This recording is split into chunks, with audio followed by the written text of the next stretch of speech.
Most people think rust has to be ground off, painted over, or repaired with expensive shop products. But there's a dirt-cheap liquid that can chemically transform rust itself into a dark protective barrier. And the crazy part is, this chemistry is ancient. Most people see rust and think the metal is finished. But in many cases, that orange corrosion can still be converted into a stable protective layer instead of being painfully ground away. That matters because most drivers are told the only answer is sanding, cutting, welding, or buying overpriced rust converter bottles with fancy labels and huge markups. But hidden under all that branding is a simple low-cost chemistry that can be mixed for just a few dollars and brushed directly onto rust. And this is a new technology. Long before auto shops existed, people had already discovered that certain natural compounds could stop iron from rotting in plain sight. One of the earliest clues came from old tanning pits, where iron tools touching tannin-rich liquid seemed to resist rust far better than untreated metal.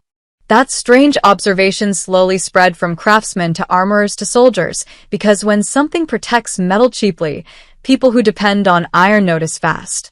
And it wasn't just one culture. Different civilizations, separated by oceans, kept discovering the same pattern. Plant-based tannins could help preserve iron. That makes this story powerful because when many cultures independently reach the same solution, you're no longer looking at folklore. You're looking at real chemistry.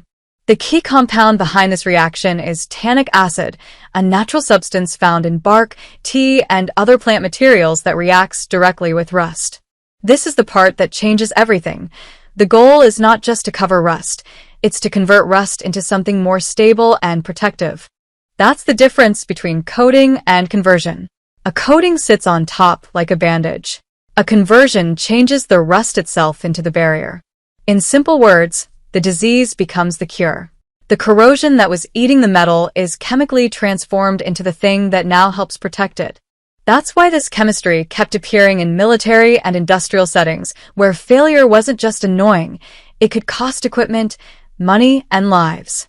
By the time modern warfare made corrosion a serious problem, this simple reaction had already proven itself as a practical way to protect steel under harsh conditions. So the real mystery isn't whether it works. The real mystery is why most ordinary people only hear about it after it's repackaged into overpriced branded products. The answer is simple economics. Cheap natural chemistry is hard to build a huge markup around, but premium bottles with trade names are easy to sell. That's why the active ingredient often matters more than the label. Once you understand the chemistry, the marketing becomes a lot less impressive. And this isn't only for vehicles. The same type of method can be used on truck frames, hand tools, outdoor gear, hinges, old steel parts, and even some cookware situations. The good news is that the basic process is simple. You need the powder, warm water, a plastic container, and a way to brush or wipe the liquid onto rust. A classic starting ratio is a small measured amount of tannic acid powder dissolved into warm water until the liquid turns the color of very strong black tea. That deep tea color is a great visual cue for your viewers because it makes the process look easy, practical, and believable instead of complicated. Before applying anything, lightly scrub the rusted area. You're not trying to expose shiny bare metal, you're only removing the loose flaky material. That detail is critical because this chemistry actually needs existing rust to react with.